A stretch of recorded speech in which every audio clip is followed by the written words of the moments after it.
The Instagram algorithm has gotten a pretty bad rep for being pretty much to blame for everything that goes wrong on Instagram.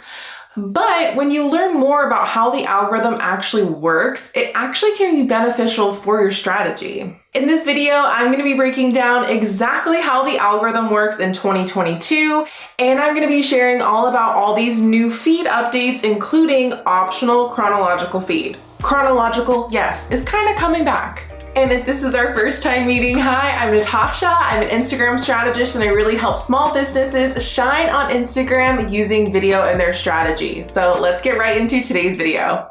Before I dive into the three main factors that you want to consider when thinking about the algorithm, I want to talk about how the feed is shifting and changing in 2022.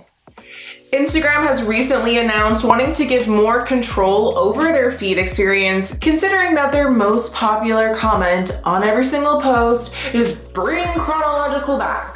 I thought I'd kick off this year with an overview of how we're going to give you more control over your Instagram experience. It's important to me that people feel good about the time that they spend in the app.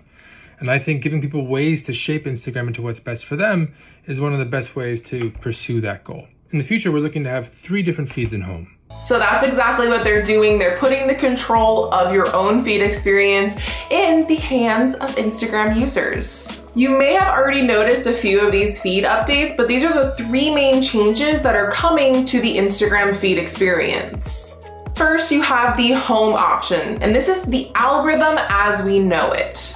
So Instagram's goal with the algorithm is essentially to show content that you are going to like, which means you're going to spend more time on the platform. And they're also adding in new feed recommendations. So based on your usage, they might recommend a few posts here and there that you might like. Think of this very similarly to how the TikTok algorithm works. You will see content from people that you already follow, but you might also discover new people. Now on to the 2 new additions to the feed options. We have favorites. This is where you can choose accounts that you want to see at the top of your feed and just see that content. So this is intended to quite literally be used to see your favorite accounts, maybe your favorite brands or creators, your favorite businesses to follow, or maybe even friends and family. Moving forward, when this favorites feature rolls out, this is a really big opportunity for brands to be quite literally the favorites of your clients and customers, which means you're going to be prioritized in their feed. And then the final feed option is going to be following, which essentially is the chronological feed. And with the chronological feed, this is basically going to prioritize content based on when it was actually posted, which is exactly why the algorithm isn't necessarily better or worse than chronological feed. With a chronological feed, it really prioritizes timeliness, which means this really brings us back to wanting to post more content with the chances that it's going to be at the top of their feed.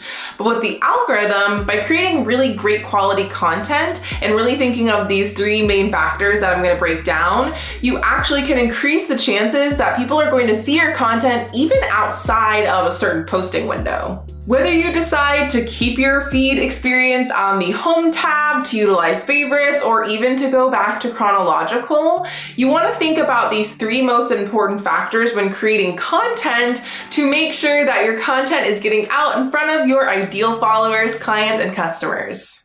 The 3 main factors that you want to think about is interests, relationships, and surfaces.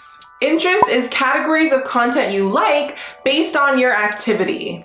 So depending on how you use the app, the goal of these interests that Instagram is categorizing is essentially to show you content quite literally that you're going to like.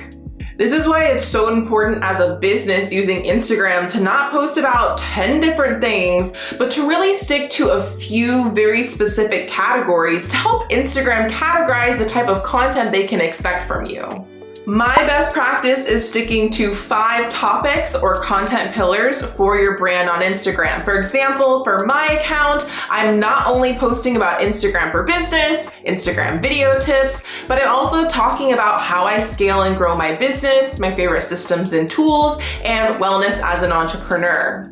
I'm touching on those connection points that I know my ideal client is going to be interested in. I'm creating a well-rounded brand on Instagram, and I'm making sure that I'm really leaning into those 5 specific topics to make it really easy for Instagram to know what type of content I'm creating to push it out to more people to get discovered on the Explore page or even as a recommendation on their feed. The second factor is relationships. This is essentially the accounts that Instagram thinks that you are friends or family with, but for business owners, you want to think about this as your super fans, aka your most engaged followers. This is why it's so important not just to post and then ghost your followers, but really to intentionally engage on the app, replying to comments, DMs, and engaging with other accounts. I want to make it super clear that this doesn't mean you have to use an exact engagement hack like engaging 15 minutes before and after you post, but it does mean that you want to get to as many comments and DMs as possible and respond really authentically. You don't have to use a certain amount of characters, a certain amount of emojis. Just make sure that you're responding and really engaging with those conversations.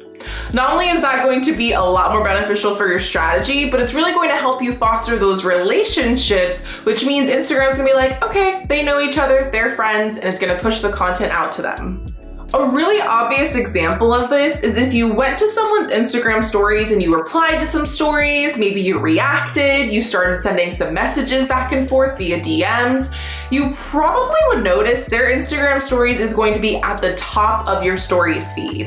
This is why it's really important with stories specifically to make sure that your stories content is really engaging for your audience. And the final factor you want to consider is the surfaces of Instagram.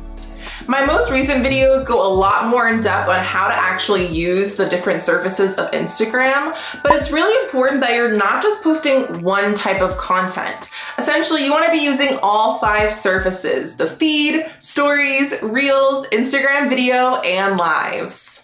The reason why this is so important for the algorithm is because there's not just one algorithm. There's multiple algorithms to consider. We have the Reels feed, we have the Stories feed, we have the Explore page, and then we have your regular feed, which now has a lot of options. So that means if you're posting a static feed post and then you post a Reel, essentially you're tapping into different algorithms on Instagram. That's why I really encourage you to include at least 2 to 3 surfaces in your Instagram strategy, because it's going to be ensuring that you're leveraging the different algorithms in your strategy. Be sure to check out my video with my Instagram growth plan for 2022, and I break down exactly how to use these different services in your strategy. Now that you know a little bit more about the feed options that are coming to your user experience, like favorites, home, and following, you really have a clear grasp on how that home algorithm actually works, and you'll see that it's really not that bad after all. By really considering interests, relationships, and the surfaces in your strategy,